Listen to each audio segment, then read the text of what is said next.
So, welcome to Elected, a podcast for women in and around politics. I'm your host, Sarah Elder. And tonight, because it's actually evening when we're doing this, sitting down with Marci Ian, the one and only. I mean, you're just like beyond in so many ways. Sarah, that's a lot. That's a lot.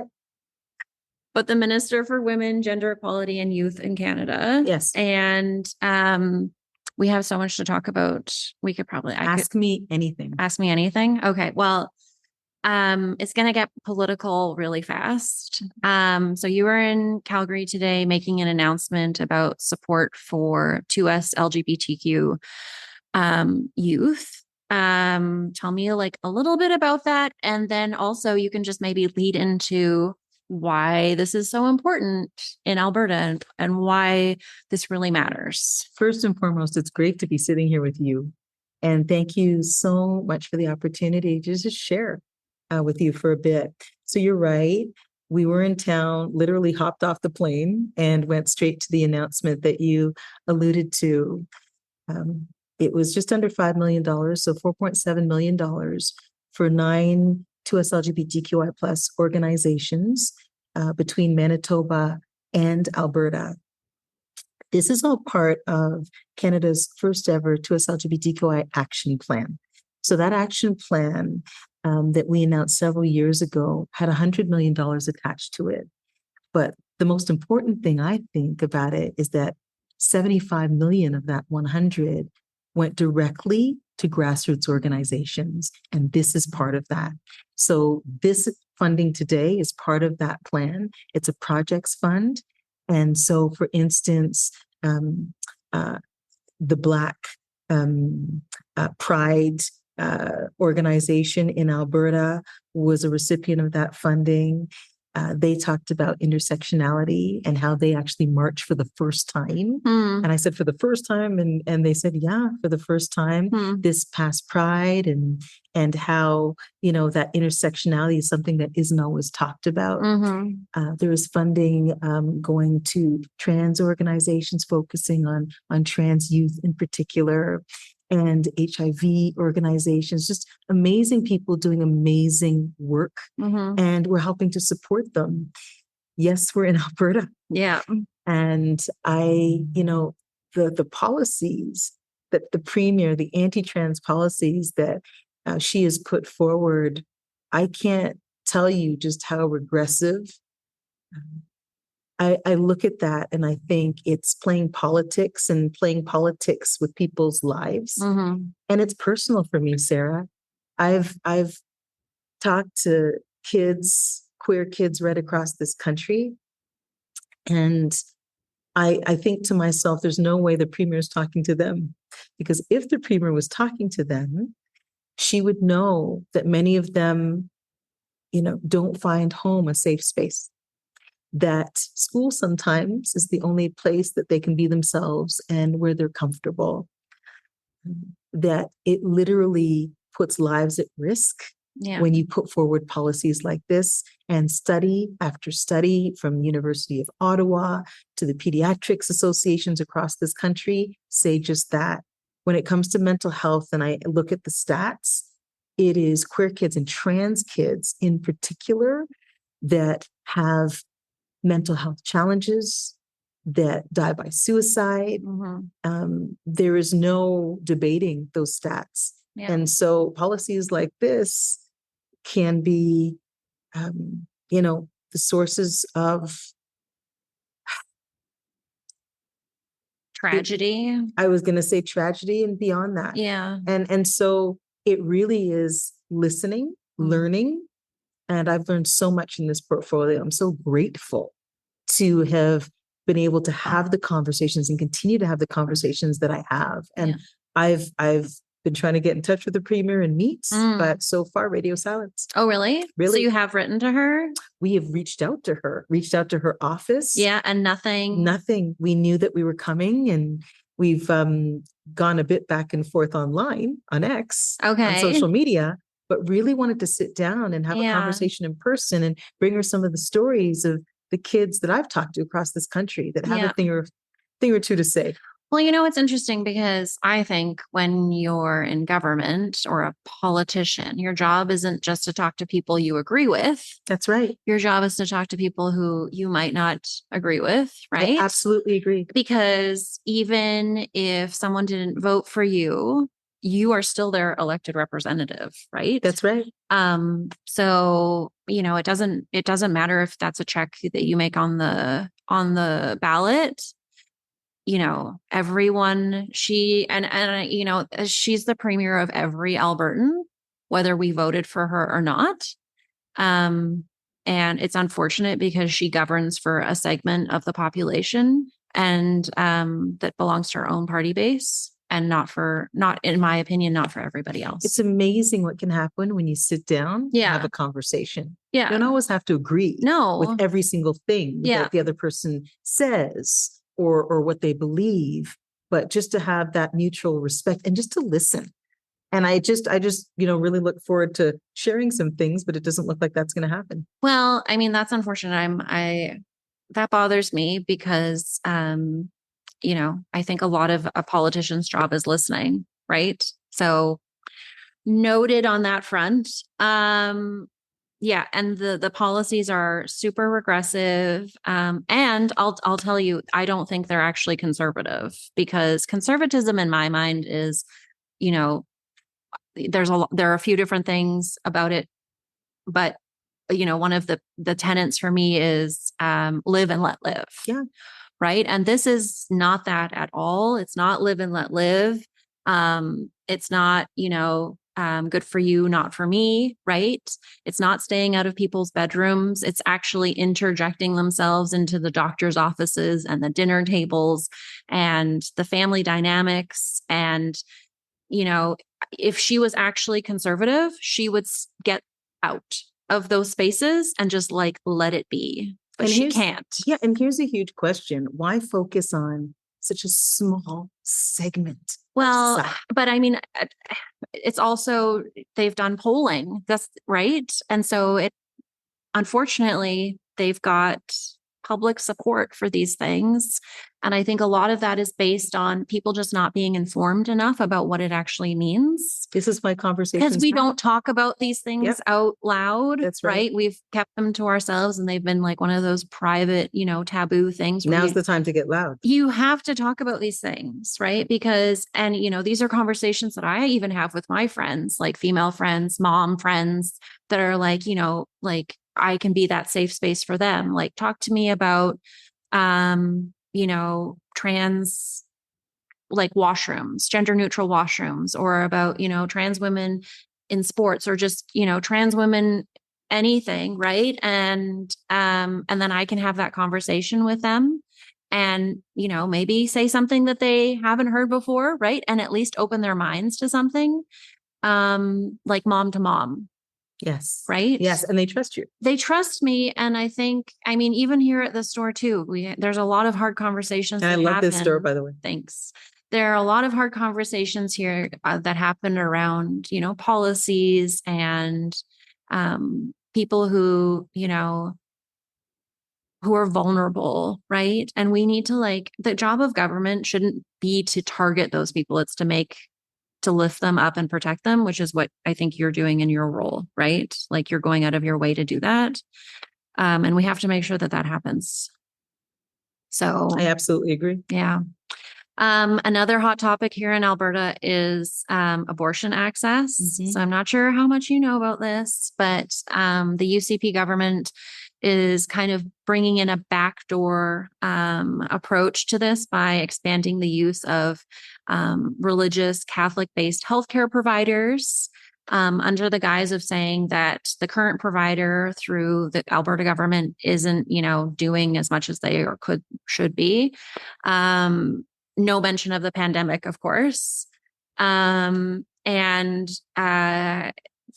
So once if it does happen, if Covenant Health comes into these healthcare spaces, they come at it from a place of being against medically assisted dying, so MAID, and they also obviously don't offer any access to abortion. which means not just like access for abortion, you know, in the way I think most people think about it, but, you know, for example, I had a miscarriage. As did I. And I needed to have a DNC. So did I. And that is actually considered an abortion. Yes, it is. That's a medically necessary abortion. Yes. And that's not something that gets all caught up in this kind of thing. We can see what's happening in the States right now. Women are dying. Women are going to jail. Mothers are going to jail. Like, you know, I'm so glad you brought that up, because that's an aspect of abortion that doesn't get talked about a lot. And thank you so much for sharing your story, because that's really courageous of you to do.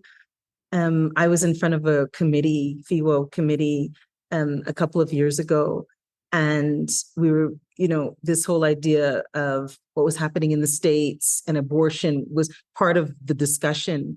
And I told my story, and so similar to yours, that I miscarried, and a DNC is considered just that. Yeah. And that's not an aspect that we talk about a lot. Yeah. And just said, listen, you know, in the States, I wouldn't have been able to do that.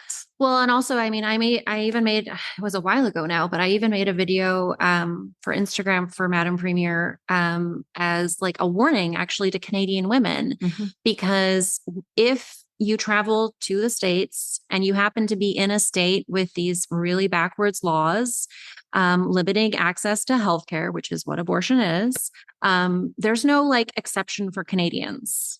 Right. Yeah. And it was actually someone who had said, you know, I think maybe in the same way that the government puts out travel advisories for like, you know, this is a place where LGBTQ people might be at risk.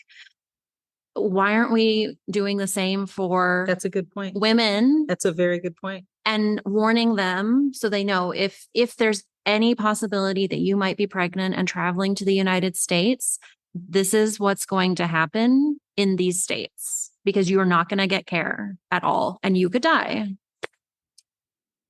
That's an excellent point. And this is where we come back to, and with what's happening in Alberta, that abortion is healthcare. Yeah, it is. Bottom line, it is healthcare. Yeah. And I, you know, remind people all the time that to be pro-choice is just that.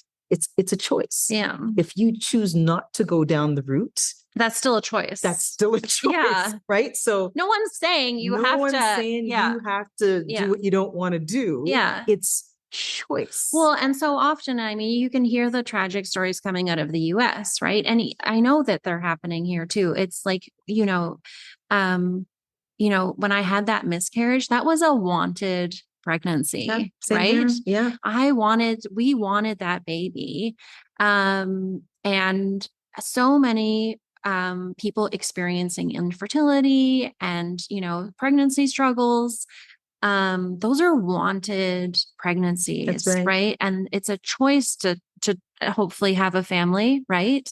And it's just the most tragic circumstances that takes us to that place, and we don't want to be there, right? That's right. And that these policies and this kind of backdoor, prohibition, and we see so many of them, right? Can endanger women's lives from being able to conceive again, from wanted pregnancies. Absolutely. And it's really interesting because there's this idea, I think, where Canadian women will say, well, that's happening over there. 100%. To the south of us. That's the States. Yeah. And I think, well, yeah, that's the States, but they didn't see a lot of that coming either. Well, so we've got to be vigilant. And in the same way that we saw New Brunswick that's right, pull out those regressive, gender policies, then it hit Saskatchewan, right. And then it hit Alberta. And where does it end? Well, and that's so, it's only, I don't always my head is either very positive or very negative, but we have to be really alert and wise to the fact that unfortunately it could only be a matter of time before something like this. And I mean, it is a version of it. Right. And we have to be very kind of awake to the fact that even if you don't think this is going to affect you, right? Like I'm not having any more children. That doesn't mean that I still care about this issue, because there's a whole other bunch of women and people that this is going to be touched by, right? And don't wait until it affects you to care about it. That's exactly right. Because where does it end? Yeah. It's abortion. It's women's rights. Yeah. It's to us LGBTQI plus, but like, who's next? Yeah. Yeah. Who's next? Yeah. Yeah. Right. And so what's the limit? And especially when you're seemingly, these policies are really being driven by a really small segment of the population who has some really radical beliefs.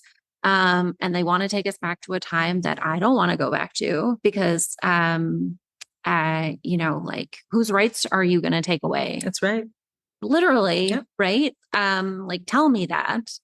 So, I think elections really matter. Do they ever? Yeah. And especially now. Yeah. Like voting, don't vote against your own interests, right? Nope. Yeah. Nope. Oh, there's a lot going on. There's a lot going on. That's an understatement. So this week is also the 95th anniversary of Persons Day. I have a bit of a hard time with the celebration of Persons Day. Tell me about it. Because it's absurd that we were never considered persons, right? Mm-hmm.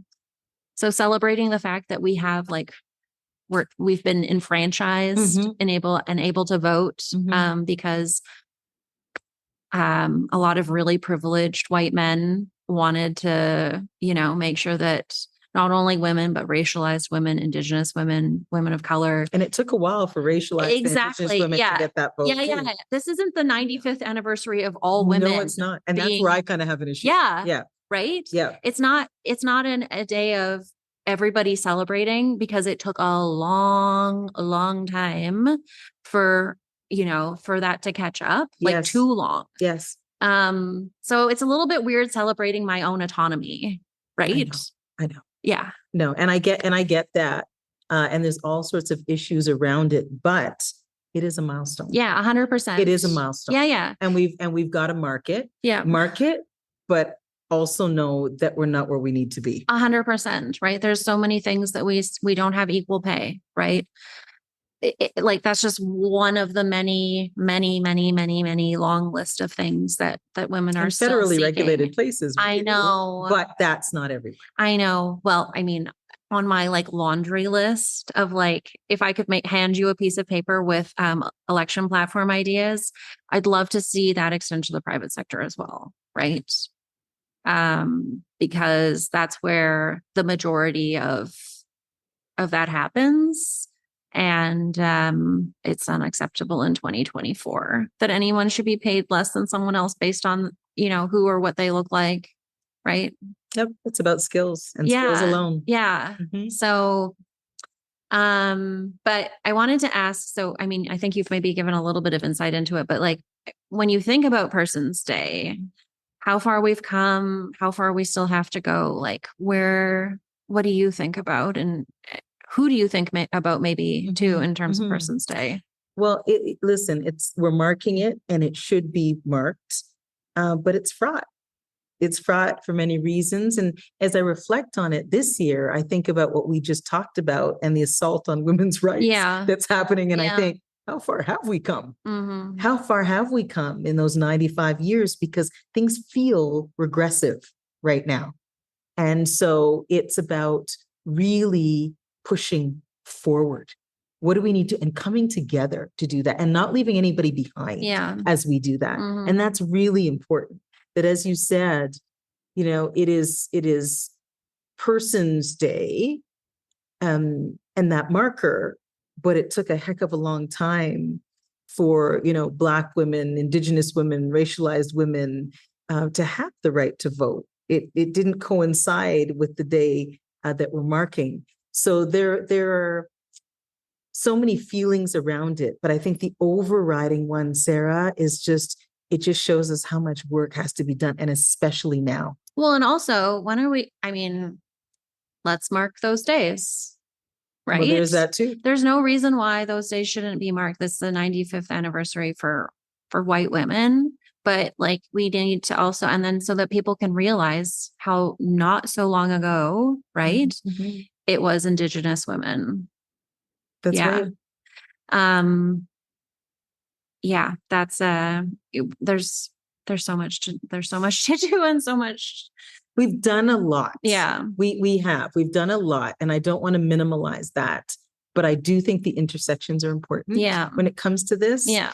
And it does feel that we're at a point right now where things could go either way. Yeah. We've got to fight. Yeah. We've got to fight. There are, I hear about grandmothers, and some here and some in the States, who fought for a woman's right to choose, and they're back out there marching, right? So you've got generations of women, families out there marching. Yeah. So it just feels that we've come a long way, but there's a lot pulling us back right now. We're trying to. Well, and I think, for me and another,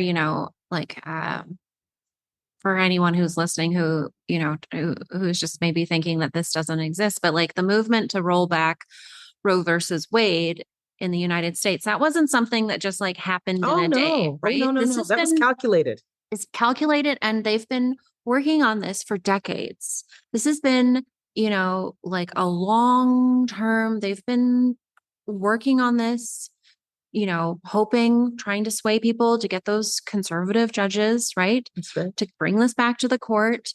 And that same group, there's that same movement here in Canada. I mean, you don't even just Google, like pro-life Canada, right? They track which MPs federally are supportive of they're not pro-life. So they're anti-choice. They're anti-choice movement. They track those MPs. They are really good at lobbying, at attending events. Like they are there, and they are constantly working to make their issues known, and to bring people on side with them. And the other side, there's a vacuum on the other side, right? No one's advocating. No one's going and lobbying that's not true. There are people who are saying, protect these things, but it's maybe not always with the same long game that the other side is doing it with, right? Yeah. The planning. Exactly. And the long term, if it takes 40 years, we'll wait 40 years. They're focused. Yes, they are. Very focused. Very focused. So, how do you wake Canadian women up to the fact that there is a group in our society that, has that same agenda? Conversations like this, and frank conversations. This is what we have to lose. Yeah. This is not the time to be quiet, to be complacent. This is the time to wake up and speak up. And I would say that to, as women, we often think we don't have a voice, or our voice doesn't matter, or who are we to speak? Yeah. We all need to speak. We all need to stand up and step up when it comes to this. Yeah. There's going to be an election. Yes. Sometime in the next year. Yes. If someone wants to get involved, like, what's your advice to them? Because now is a really good time to. Now is a great time. So MPs need help. The young people out there, most MPs have great youth councils. Those youth turn into volunteers. They are wonderful volunteers. People need to, I would say, get out there, support their MPs, get out and door knock with said MPs, and also learn about the issues. Make sure you're up on the news. Make sure you know what's happening. Make sure you know what you might stand to lose. We are in a democracy, and that is a great thing. But it's really important that people, have an educated vote. And that means doing the research. It means asking the questions. It means getting in touch with your MP or looking at voting records. And, how did you vote? Why did you vote that way? This matters to me. Let me see what my MP thinks. Or, asking those questions. It's really, really important. I have said time and time again that this election really is a battle for the soul of the nation. I don't think that's an understatement. So people need to understand what's at stake, what they believe in, what matters. what matters to their families. If they have kids, what matters to their kids? Well, I also think what matters, not just in terms of individual needs, yes, right? Yes. But like what is good for the community? What is good for the community? Yeah. What is good for the, and that's an interesting point because I'm not sure that that's something that's always considered. Yeah. Especially when times are hard, and they are right now. Canadians, just putting food on the table and the basic necessities, it's been harder. Yeah. And so you can understand when people think about themselves or their families, and they're not thinking about community as their a whole. Neighbors, right? And their neighbors. Yeah. It's just, I need to do what I need to do. I need to survive. Yeah. Sorry, I can't think about you. Yeah. But you're right about that. Yeah. I think about, we need to think about, you do have to think about yourself. We also have to think about who's around us, right? Because that's where we live. We don't live in an isolated way, No. Right? When you go out of your house, you don't have like your own street, right? Where you don't see anybody else, right?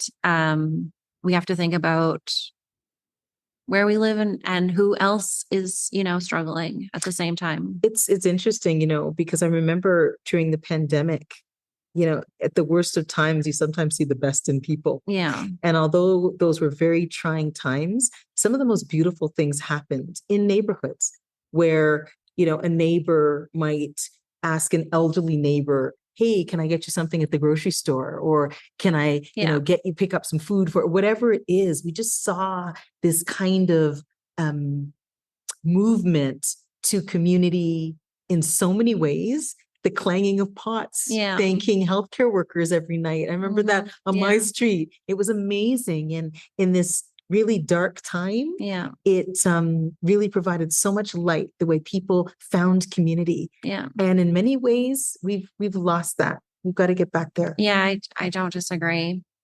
To wrap things up, how about one thing that you're really hopeful about right now?